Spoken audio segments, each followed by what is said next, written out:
तो इस वीडियो में हम सीखेंगे क्लास 8th की प्रश्नावली 2.1 और बिल्कुल झोला फाड़ तरीके से। तो दोस्तों अगर आप क्लास 8th में हैं तो ये आपके लिए बहुत फायदेमंद वीडियो होने वाली है। इस वीडियो में पूरे बने रहिए और इस क्लास 8th की 2.1 के क्वेश्चनों को, सारे क्वेश्चनों को हम हल करेंगे एक ही वीडियो में। तो देखो दोस्तों, जैसे कि हमारा पहले क्वेश्चन में कहा है कि निम्नलिखित समीकरण को हल कीजिए।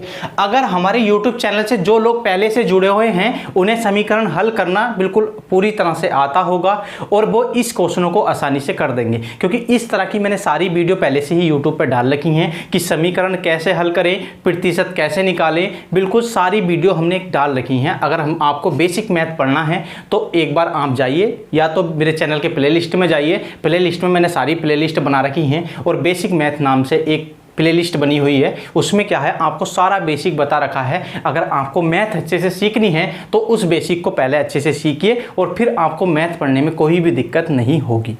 तो फिर क्या करते हैं, फिर वीडियो को देर के बिना शुरू। जैसे कि निम्नलिखित समीकरण को हल कीजिए। समीकरण हल करना इससे आता है, बिल्कुल आसानी से सीखते हैं। तो पहला क्वेश्चन हमारा दिया है कि x - 2 = 7 दिया है और इसे हम कैसे करेंगे। तो देखो दोस्तों, जब इस स्थिति में क्या होता है, इसमें दो संख्याएं होती हैं, एक होती है चर और एक होती है अचर। अगर हम बात करें x वाली संख्या है तो इन्हें बोलते हैं हम चर, और जो बिना x वाली संख्या है, जो स्वतंत्र संख्या है, उन्हें बोलते हैं अचर। तो ध्यान रखना, अचर और अचर दोनों अलग अलग जुड़ती हैं। अचर वाली संख्या हमेशा अचर में जुड़ेगी और अचर वाली संख्या हमेशा अचर में जुड़ेगी या घटेगी, और चर वाली संख्या हमेशा चर में जुड़ेगी या घटेगी। जैसे कि ये देखो अचर है, ये भी अचर है, तो क्या करेंगे, इसे उठा के हम इधर ले आएंगे अचर वाली के साथ, क्योंकि समान जात वाली है संख्या ये, ठीक है। अब x तो ऐसे का ऐसे ही रहेगा और बराबर का चिन्ह लगाएंगे, इसे उठा के इधर ले जाएंगे। जब किसी संख्या को बराबर से इधर या उधर लेके जाते हैं तो उस संख्या का चिन्ह बदल जाता है। जैसे कि यहाँ पे है माइनस, तो इधर आके हो जाएगा प्लस। तो 7 + 2, यहाँ माइनस था, इधर आके हो गया प्लस। अगर इधर प्लस होता तो इधर आके हो जाता माइनस। तो x बराबर कितना आ जाएगा, इन दोनों को जोड़ दो, 9 आ गया। और यही क्या हो गया, हमारे पहले वाले क्वेश्चन का आंसर हो गया। अब सेकंड पार्ट देखते हैं इसका। इसे उठा के ले आएंगे इधर, क्योंकि ये अचर है, ये भी अचर है, तो समान जात वालों को एक साथ रखेंगे। बराबर ये कितना हो गया 10। अब ये प्लस का है, इधर आके हो जाएगा -3। तो y बराबर कितना आ गया 7, हमारा आंसर आ गया इस वाले क्वेश्चन का। तो ये भी आपको आसानी से समझ में आ गया होगा। लेकिन देखो अब थोड़ा अगले वाले में थोड़ा चेंज कर दिया, कुछ इतनी बड़ी चेंजिंग नहीं करी। जैसे ये वाला पत्ता, इसे उठा के इधर रख दिया और 10 को इधर रख दिया, बस कुछ नहीं करा। देखो ऐसे करा है, जैसे 10 इधर लिख दें और बराबर y + 3 इधर लिख दें, बस इतना करा है। देखो ये चर है, ये अचर है, ये भी अचर है। तो क्या करना है, इसे उठा के ले आओ इधर। तो ये 6 है, ये प्लस का है, इधर आके हो जाएगा -2 और बराबर कितना हो जाएगा z। और इसमें से इसे घटाया, कितना बचा 4 और बराबर हो गया z। यह लिख सकते हैं z बराबर 4। और यही क्या हो गया, हमारे इसके थर्ड पार्ट का आंसर हो गया। तो ये आपको समझ में आया होगा। अब इसके बाद हम देखते हैं इसका चौथा पार्ट, तो उसे कैसे करेंगे तो वो भी हम सीखते हैं। दोस्तों अगर ये सीरीज़ आप कंटिन्यू रखना चाहते हैं तो आप कमेंट बॉक्स में बताइए। इस सीरीज़ को हम तभी कंटिन्यू रखेंगे अगर इस पर अच्छे हमें रिस्पॉन्स मिलेगा, तभी हम इसे आगे बढ़ाएंगे। आपको अगर अच्छा लगे तो बताना, कमेंट बॉक्स में ज़रूर बताना। जैसे कि इसका चौथा पार्ट हमें दिया है, चौथा पार्ट हमें क्या दिया है, 3/7 प्लस के x बराबर 17/7। इस तरह से हमें दिया है क्वेश्चन। देखो इसमें क्या होगा, कुछ नहीं करना है। ये क्या है, अचर संख्या है, ये भी अचर संख्या है, तो इसे उठा के ले जाएंगे इधर प्लस की है। आप कहोगे इसके आगे कोई चिन्ह तो नहीं है। जो संख्या प्लस की होती है उसे स्वतंत्र रूप में ही लिख देते हैं। जैसे कि ये है, ये प्लस की संख्या है, अगर माइनस लिखना होगा तो इसके आगे हम चिन्ह लगाएंगे। अब क्या करेंगे, इसे उठा के इधर ले जाएंगे तो x तो ऐसे का ऐसे ही रहेगा, बराबर 17 कितना हो जाएगा 7 हो जाएगा। और इसे उठा के इधर लेके गए तो -3/7 हो जाएगा। इसे देखेंगे कैसे करेंगे। तो अब देखो अगर नीचे वाली संख्या समान हो तो तब बहुत आसान पड़ जाता है इन भिन्न का घटाव करना। अगर ये भिन्न का घटाव भी आपको नहीं आता है, इसे बोलते हैं भिन्न का घटाव। अगर इसे हटा दें तो ये भिन्न का घटाव बन गया। अब ये कैसे करेंगे, तो इसका ही वीडियो हमने इसमें अपने बेसिक मैथ में डाल रखा है, तो जरूर एक बार बेसिक जरूर पढ़ें, क्योंकि आपको मैथ अगर पढ़नी है तो बेसिक जरूर है पढ़ना है, नहीं तो आपका झोला फटा घूमेगा, फिर आप परेशान होगे कि सर ये कैसे हो गया, ये कैसे हो गया। तो इससे पहले एक बार बेसिक जरूर देखें ताकि आपका झोला ना फटे। अगर झोला फटेगा तो फिर दिक्कत होगी। अब क्या करना है, इस x को तो ऐसे का ऐसे ही लिखेंगे और इस 7 को लिख देंगे एक बार, क्योंकि 7 हमारा एलसीएम आ गया। 7 को लिखा एक बार और यहाँ ऊपर जैसे का है ऐसे का ऐसे ही लिख देंगे। 17 माइनस के 3, तो x बराबर 17 में से 7 गए तो कितने बचे, वो 17 में से 3 गए तो हमारे कितने बचे 14 अपॉन के 7। अब देखो इससे हम इसे काट सकते हैं कितनी बार, 2 बार। तो x बराबर हमारा कितना आ गया, तो x बराबर आ गया हमारा 2। ठीक है, तो कैसे करा, 17 में से 3 गए हमारे 14 बचे, नीचे है 7 लिख दिया और 7 दूनी कितना हो गया, 14 हो गया। तो ये हमारा इसका चौथा पार्ट हो गया। अब देखते हैं इसका अगला पार्ट 5 नंबर वाला, तो क्या है 6x बराबर हमारा कितना दे रखा है, 12 हमें दे रखा है। तो इसे कैसे करेंगे, तो इसको बिल्कुल आसान से देखो, जब इधर प्लस या माइनस में होता था तो इधर लेके जाते थे, लेकिन जब गुणा में होगा, ये क्या है इसकी गुणा में है, तो ये कहाँ जाएगा, इसके भाग में जाएगा, मतलब कि इस 12 के बटे में जाएगा। तो x तो ऐसे का ऐसे ही रहेगा और ये 12 अपॉन के कितना हो जाएगा, 6 हो जाएगा, और इसे इससे काट देंगे, 6 दूनी 12, तो x बराबर कितना आ गया हमारा 2 आ गया। और यही क्या हो जाएगा, हमारे इस क्वेश्चन का आंसर हो जाएगा। ठीक है, ये हमारे 5वें वाले को पार्ट का आंसर हो जाएगा। अब देखते हैं इसका छठा पार्ट, बिल्कुल मजेदार, बिल्कुल शानदार तरीके से। तो ये दे रखा है t अपॉन के 5 बराबर कितना दे रखा है, 10 दे रखा है। और बिल्कुल आसानी से सीखेंगे, इतने मजेदार, बिल्कुल झोला फाड़ तरीके से कि बिल्कुल झोला फाड़ना है, पेपर का झोला फाड़ना है, तो बिल्कुल मजेदार तरीके से सीखेंगे। जब देखो दोस्तों, बिल्कुल इससे इस सवाल को ही ये क्या है, ऐसे कर देखो, ये क्या था, ये सवाल हमारा पहले क्या था, नीचे था, तो हम इसकी इधर गुणा कर देते।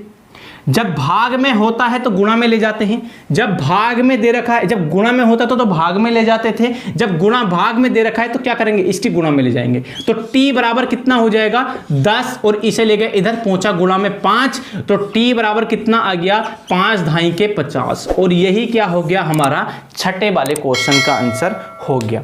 तो ये भी आपको समझ में आया होगा। इसके बाद देखते हैं इसका 7वां पार्ट। 7वां पार्ट क्या कहता है, बिल्कुल मज़ेदार तरीके से सीखेंगे। अगर दोस्तों वीडियो पसंद आ रही हो तो वीडियो को लाइक ज़रूर करें और चैनल को भी सब्सक्राइब कर लें, ताकि ये सीरीज़ आगे चलती रहे। और कमेंट बॉक्स में ज़रूर बताना है, अगर आपका कमेंट बॉक्स में रिस्पॉन्स आएगा तभी मैं इस सीरीज़ को आगे बढ़ाऊँगा, वरना हम इस मैथ को रोक देंगे। ठीक है, तो जैसे कि हमने हाई स्कूल का चालू करा था, तो हाई स्कूल में हमारे पास बहुत ज़्यादा रिस्पॉन्स आया, तो इसलिए हमने उसे कंटिन्यू रखना है, ऐसे ही चलाते रहेंगे। क्योंकि इतने हमारे इंस्टाग्राम अकाउंट पे भी इतने मैसेज आते हैं, सर हाई स्कूल का मैथ चालू करिए, तो कुछ समय बाद उसे भी अच्छी तरीके से हम शुरू कर देंगे, पूरे बढ़िया तरीके से। साइंस भी पढ़ाएंगे और क्या नाम है, अपना मैथ भी चालू कर देंगे, और उसमें इंपॉर्टेंट क्वेश्चन भी बताए जाएंगे बिल्कुल बढ़िया तरीके से। अब देखते हैं, जैसे कि हमारा 7वां क्वेश्चन दिया है, 2x बटे के कितना है 3 और बराबर में कितना है, तो 18 है। ठीक है, आपसे अगर मैं पूछूं कि ये संख्या हमारी क्या है, तो ये संख्या हमारी क्या है, देखो ये संख्या पूरा पद क्या है, हमारा चर पद है। क्या है, चर पद है, क्योंकि इस संख्या के साथ हमारा x लग गया। हम क्या करेंगे, इस 3 की गुणा करेंगे इसके साथ, इस 3 की गुणा करेंगे इसके साथ, और ये 2 कहाँ जाएगा, बट्टे में। देखो 2x ऐसे का ऐसे ही यहाँ पे आ गया 18 गुणा के 3, ये वाला 3। अब देखो क्या करेंगे, इसे ले जाएंगे इसके बटे में, तो x बराबर कितना हो जाएगा 18 गुणा के 3, और बटे के हमारा कितना आ गया, 2 आ गया, बटे के हमारा 2 आ गया। तो इस 2 से इस 18 को काट सकते हैं, तो 2 निम होता है 18, तो x बराबर कितना आ गया 9 गुणा के 3, और इसकी इससे गुणा करेंगे तो ये कितना हो जाएगा, 9 तिया हो जाएगा 27, 9 तिया कितना हो गया 27 हो गया। और यही क्या हो जाएगा, हमारे इस क्वेश्चन का आंसर हो जाएगा 7वें पार्ट का। 7वें पार्ट का आंसर हो जाएगा कितना, तो 27। अब देखते हैं इसका नेक्स्ट पार्ट 8 नंबर वाला। 8 नंबर वाले में क्या कहा है, तो 1.6 बराबर y अपॉन के 1.5। 1.5। ये हमारा क्या आ जाता है, पॉइंट वाला सवाल आ जाता है। तो इसे भी कैसे करेंगे, तो देखो क्या करना है, इसकी गुणा करनी है इसके साथ, तो 1 पॉइंट कितना 1.6 मल्टीप्लाई 1.5 बराबर कितना आ गया, y हमारा आ गया। अब देखो क्या करना है, एक बार को भूल जाओ कि यहाँ पे पॉइंट नहीं है, ठीक है, पॉइंट नहीं है, एक बार को ये भूल जाओ, या तो बिल्कुल अच्छी तरीके से आपको सिखाता हूँ, बिल्कुल जीरो, बिल्कुल एक अच्छी तरीके से। जैसे कि यहाँ पे है, अभी भूल जाओ पॉइंट यहाँ पे लगा है, तो बिल्कुल हम गुणा भी करना इसमें सीखेंगे बिल्कुल, क्योंकि कुछ बच्चों से क्या होता है, गुणा नहीं हो पाती है, तो वो गुणा भी इस जरिए से सीख लेंगे। तो इससे इसकी मल्टीप्लाई करेंगे तो 5 6 कितना होता है, 30 होता है, 30 का लिखेंगे 0 और हासिल लगा देंगे अगली वाली संख्या के ऊपर 3। अब इसकी गुणा इससे करेंगे, 5 ही करना 5 और 5 और 3 कितना हो गया, 8 हमारा हो गया। 5 और 3 कितना हो गया, 8 हो गया। और ये क्या हो गया, इस लास्ट वाली संख्या के नीचे गुणा का चिन्ह लगा दो, क्योंकि हमें अगली गुणा चालू करनी है। अब क्या करेंगे, इसकी मल्टीप्लाई इससे 6 ही कना हो जाएगा 6 और 1 ही कना हो जाएगा 1। ये हासिल अगली वाली में नहीं जोड़ना है, जो हासिल इसका लगता उसे हम जोड़ते हैं, लेकिन इसमें हम ऐसे का ऐसे ही लिख देंगे। तो यहाँ आ गया 0 और इसे जोड़ा तो 8 और 6 होते हैं 14, 14 का लिखेंगे 4 और ये यहाँ पे 1 और 1 कितना हो गया, 2 हो गया। तो इन दोनों की गुणा करके कितना आया, तो 240 आया। अब देखो पॉइंट का क्या करना है, पॉइंट का हमें करना है इसके बाद गिनो कितने अंक बाद पॉइंट है, आप कहोगे 1 और यहां पे भी कितने अंक बाद है 1, तो 1 और 1 कितना हो गया, 2 हो गया। तो यहां से 2 गिनो, 1 2, तो यहां पे क्या आ जाएगा, पॉइंट आ जाएगा। और बराबर में क्या था हमारा, 22 था, तो 22 लिख दिया। अब देखो इस 0 को लिखो या मत लिखो, बात बराबर है, ठीक है। तो इस 0 को नहीं लिखते हैं, ये क्या हो जाएगा 2.4 हमारा क्या हो जाएगा, इस क्वेश्चन का आंसर हो जाएगा। उम्मीद है ये क्वेश्चन आपको जरूर समझ में आया होगा। अब इसके बाद हम सीखते हैं इसके नवे पार्ट को। तो नवे पार्ट में क्या कहा है वो भी मजेदार तरीके से, बिल्कुल अच्छे तरीके से सीखते हैं, बिल्कुल झोला फाड़ तरीके से। तो ये आपको जरूर समझ में आ रहे होंगे झोला फाड़ सवाल। अब देखते हैं इसके बाद हमारा पार्ट नंबर 10 क्या कहा है, 14 बाई माइनस के 8 बराबर के 13 ये कहा है। अब देखो क्या करेंगे, इसे उठा के सबसे पहले इधर ले जाओ, क्योंकि स्वतंत्र संख्या ये भी स्वतंत्र है। तो 14 बाई तो ऐसे का ऐसे ही रहेगा, बराबर 13 प्लस के कितना हो जाएगा, 8 हो जाएगा। 13 प्लस के कितना हो गया, 8 हो गया। इधर माइनस का था, इधर जाके हो गया प्लस। और अब क्या होगा, 14 को हम ऐसे, 14 बाई को ऐसे का ऐसे लिखा, इन दोनों को जोड़ो कितना हुआ, तो आप कहोगे 13 और 8 कितना हो जाएगा, 21 हो जाएगा। और इस 14 को ले जाओ इसके बटे में, तो बाई बराबर 21 बटे के 14।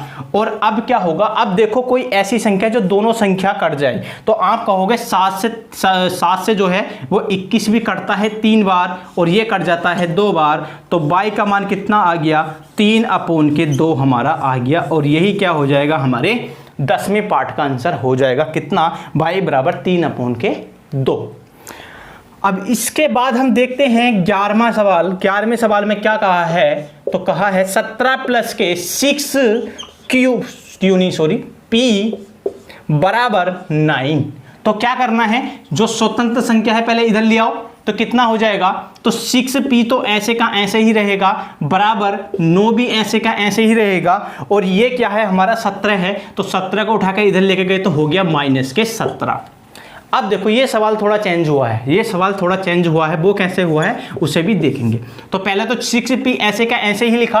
अब देखो ये प्लस की संख्या है, ये माइनस की संख्या है। आप कहोगे सर 9 में से 17 तो घटेगा ही नहीं, तो क्या करेंगे, फिर 17 में से 9 घटाएंगे। 17 में से क्या घटाएंगे, 9 घटाएंगे और बचेगा कितना, 8। अब चिन्ह देखो, बड़ी संख्या कौन सी थी, 17 थी, और 17 के आगे कौन सा चिन्ह है, माइनस का। तो माइनस के कितने बचेंगे, 8 बचेंगे, माइनस के बचेंगे 8। अगर 17 में से 9 गए तो कितने बचे, तो माइनस के 8 हमारे बच गए। तो 6p बराबर अब क्या करेंगे, इस 6 को इसके बटे में ले जाएंगे, तो p बराबर कितना हो जाएगा, माइनस के 8/6। और ऐसी संख्या ढूंढो जो दोनों संख्या कट जाए। तो आप कहोगे 2 से 4 बार कटेगा और 2 से 3 बार कटेगा, ठीक है। तो p बराबर कितना आ जाएगा, तो माइनस तो ऐसे का ऐसे ही 4/3 क्या हो जाएगा, इस क्वेश्चन का आंसर हो जाएगा। ये आपको समझ में आ गया होगा। अब इसके बाद देखते हैं हमारा लास्ट क्वेश्चन। तो लास्ट क्वेश्चन मतलब कि 12वां नंबर वाला। तो 12वें नंबर में क्या कहा है, तो x/3 + 1 और 7 अपोन के बराबर 7 अपोन के 15 मतलब कि 15 ये हमें दिया है। देखो पहले तो उठा के इसे इधर ले जाएंगे तो ये कितना हो जाएगा x बराबर x अपोन के 3, x अपोन के 3 तो ऐसे कैसे ही रहेगा और इसे उठा के इधर लेके तो बराबर 7 अपोन के 15 और माइनस का 1। अब क्या करेंगे पहले इसे सोल्व कर लो तो ये हो जाएगा x बराबर, देखो क्या करेंगे इसकी गुणा इधर करेंगे, क्या इसकी गुणा इधर करेंगे और कितना हो जाएगा 7 तो ऐसे का ऐसे ही माइनस का चिन्ह लगाया 15 ही करना हो गया 15 और अपोन में कितना आ गया 15 हमारा आ गया और बटे में यहाँ पे कितना था 3 था तो 3 को ऐसे का ऐसे ही रखने देंगे। अब x अपोन के 3 ऐसे का ऐसे ही रहा बराबर, अब देखो इसमें से इसे घटा लो कितना बचा, अगर 15 में से देखो माइनस चिन्ह लग जाएगा क्योंकि बड़ी संख्या क्या है 15, इधर से इधर को घटाए तो कितना आ गया 8 आ गया और बटे में कितना आ गया 15 आ गया। अब देखो इस 3 को क्या करेंगे इसकी गुणा में लेके जाएंगे तो 3 को लेके जाएंगे इसकी गुणा में तो x तो ऐसे का ऐसे ही रहा बराबर माइनस का 8 और गुणा के हो गया 3 और बटे में कितना हो गया 15, 3 ही करना 3 और 3 पंजे 15 और 8 ही करना 8 हो गया, x बराबर कितना आ गया माइनस के 8 अपोन के 5 और यही क्या हो गया हमारा लास्ट वाले क्वेश्चन मतलब कि 12वें नंबर वाले क्वेश्चन का आंसर हो गया। तो उम्मीद है आपको ये क्लास 8th की एक्सरसाइज 2.1 जरूर समझ में आई होगी। आई हो तो वीडियो को लाइक कीजिए।